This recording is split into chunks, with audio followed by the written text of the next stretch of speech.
Cuisinons l'histoire. Le podcast qui décortique les mythes de la gastronomie française.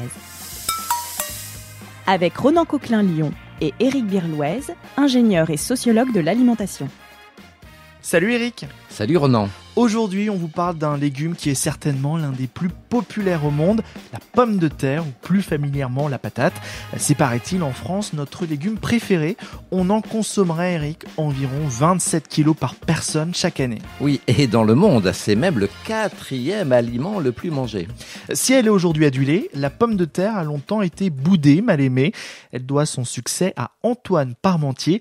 Est-ce que c'est vrai, Éric, que sans lui, les Français n'auraient jamais mangé de pommes de terre ?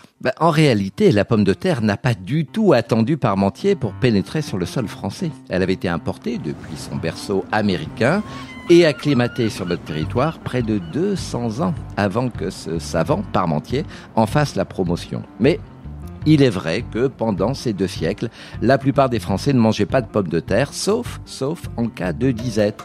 Et du coup, ce tubercule avait une image de pis-aller, de substitut et même de nourriture de famine, ce qui, tu l'avoueras, Ronan, n'était pas très flatteur, pas très valorisant pour la pomme de terre. Mais j'ai plus faim, c'était très bon. Il faut finir. Tout finir. Et d'ailleurs, dès que la situation alimentaire redevenait normale, les populations modestes s'empressaient de revenir à leurs chères céréales, aux légumes secs et aux légumes frais. Pourquoi cette méfiance de la pomme de terre ? D'abord, nos ancêtres trouvaient que le tubercule n'était pas très sexy. Il était tout petit, noirâtre, cabossé, avec une peau épaisse et coriace, un goût amer, une texture farineuse. Et puis ce qui inquiétait aussi, c'est qu'il ne ressemblait à aucun aliment connu. À part la truffe, le tubercule, il était aussi victime de fausses croyances. En Bourgogne, par exemple, les paysans affirmaient qu'elle donnait la lèpre. Ailleurs, on l'accusait d'être à l'origine de la peste. De plus, les botanistes, les médecins soulignaient le fait que la pomme de terre fait partie de la même famille botanique que des plantes très toxiques qu'on connaissait depuis toujours en Europe. La belladone, la mandragore, la jusquiame, le datura, et c'est pourquoi la pomme de terre était jugée malsaine pour l'homme, à minima très indigeste. D'ailleurs, en 1630, le Parlement de Besançon en avait interdit la culture. En revanche, dans les pays voisins de la France, les habitants l'avaient rapidement adopté. C'était le cas des Anglais, des Irlandais, des Hollandais, des Allemands ou encore des Suisses et des Flamands. Qu'est-ce qui va finalement décider nos ancêtres à consommer la pomme de terre ? À partir du XVIIIe siècle, des savants français vont commencer à lui porter un intérêt croissant et se mettent à publier des études au sujet de la pomme de terre. Et c'est à ce moment-là que va entrer en scène Antoine-Augustin Parmentier, qui sera, effectivement, un des promoteurs de la pomme de terre en France, et parmi d'autres défenseurs du tubercule. Mais c'est vrai que Parmentier sera un de ses militants les plus ardents. Présente-nous ce Parmentier, qui est-il ? Alors, ce Parmentier, c'est un pharmacien militaire d'origine assez modeste. Il est né en 1737 à Montdidier, c'est dans le département de la Somme. Pendant la guerre de 7 ans, il est fait prisonnier par les Prussiens. Et chaque jour, dans sa prison, ses geôliers lui apportent une ration de pommes de terre et rien d'autre. Et Parmentier constate que cette nourriture ne le rend pas malade, ne lui enlève pas ses forces. Et une fois libéré, il n'a plus qu'une idée en tête, une obsession, convaincre ses compatriotes des bienfaits du petit tubercule. Et comment va-t-il faire ? Alors, déjà en 1771, il va remporter un concours qui est organisé par l'Académie des sciences de Besançon. Le sujet du concours porte sur les végétaux alternatifs aux céréales qui pourraient être consommés en période de disette. Et notre apothicaire, Parmentier, démontre brillamment l'innocuité totale et les atouts nutritifs de la pomme de terre. Que va faire Parmentier pour surmonter ces a priori négatifs ? Par exemple, il va organiser des dîners auxquels il convie les leaders d'opinion de l'époque, comme on dit aujourd'hui. Donc des savants, des philosophes, des hommes politiques. Et lors de ces repas, il ne fait servir que des plats et des alcools à base de pommes de terre. Alors on dit que les invités auraient apprécié et ça les aurait conduits à faire à leur tour la promotion du tubercule. On a bien mangé. Mais il y a une idée plus géniale. Parmentier demande à Louis XVI de mettre à sa disposition un terrain militaire aux portes de Paris, dans la plaine des Sablons. Il veut expérimenter la culture de pommes de terre, donc il y fait cultiver ses patates, il les fait garder par des soldats en armes. Selon la légende, parce que là c'est une légende, Parmentier aurait demandé aux soldats de laisser passer les voleurs pendant la nuit. Les voleurs auraient mangé le tubercule qu'ils venaient de dérober, on aurait vu l'intérêt et le buzz aurait fait le reste. Bon, en réalité, les vols n'étaient absolument pas recherchés par Parmentier.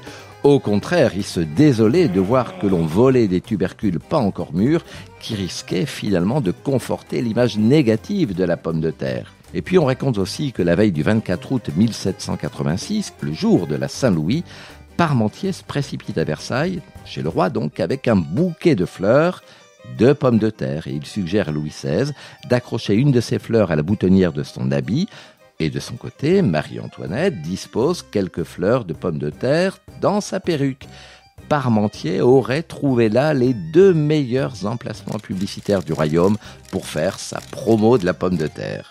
C'est à cette période que le hachis Parmentier est né ? Alors, il y a en réalité plusieurs versions. Celle qui me paraît la plus plausible, c'est que le hachis Parmentier serait apparu au XXe siècle. Il y a un journaliste spécialisé, Frédéric Desgermain, qui explique que le hachis Parmentier serait né à Paris, et c'est vrai qu'aujourd'hui on le retrouve dans de nombreuses brasseries de la capitale qui reproduisent à l'ancienne ce plat à base de purée de pommes de terre et de viande de bœuf hachée. Alors il y a du hachis Parmentier, mais avec les pommes de terre, on fait aussi des frites. Ce sont les Belges qui en sont les inventeurs. C'est vrai, Ronan, que la Belgique, c'est le pays au monde où l'on consomme le plus de frites par habitant. Moi, un grand paquet de frites avec sauce, s'il te plaît. Mais partout dans le monde, les frites sont devenues un des plats les plus populaires, comme la pizza ou les pâtes. Alors en Belgique, on raconte de la manière suivante l'origine des frites. Un auteur belge a prétendu qu'à la fin du XVIIe siècle, dans la région de Namur, lors d'un hiver particulièrement rigoureux, la Meuse, qui est la rivière locale, était gelée.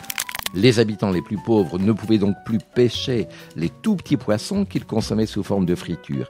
L'idée leur serait alors venue de découper des pommes de terre en forme de petits poissons allongés, donc de bâtonnets, avant de les plonger dans de l'huile très chaude. Oui, mais cette histoire, elle pose un petit problème chronologique, Ronan. La pomme de terre n'arrive en réalité à Namur qu'en 1735, soit un demi-siècle après l'épisode de l'hiver très rude que je viens de raconter. Et puis par ailleurs, il faut savoir qu'à cette époque, la graisse animale ou végétale était coûteuse pour les petites gens, et donc ils ne pratiquaient pas souvent la cuisson en friture. D'autres auteurs ont affirmé que les frites sont d'invention française. Elles seraient nées à Paris, sur le Pont-Neuf précisément. C'est vrai que pendant la période révolutionnaire, des marchands ambulants vendaient aux passants des fritures avec des légumes et de la viande qu'ils avaient préalablement trempés dans une pâte à beignet. Un jour, un de ces marchands aurait eu l'idée de plonger dans l'huile des bâtonnets de pommes de terre.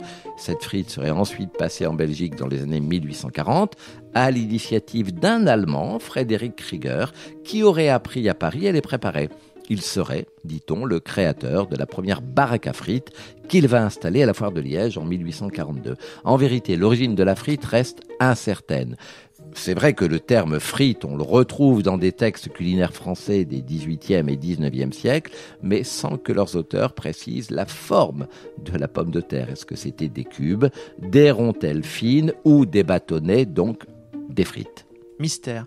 Merci beaucoup Eric de nous avoir raconté cette success story de la pomme de terre. On se retrouve bientôt pour un nouvel épisode. À bientôt Ronan.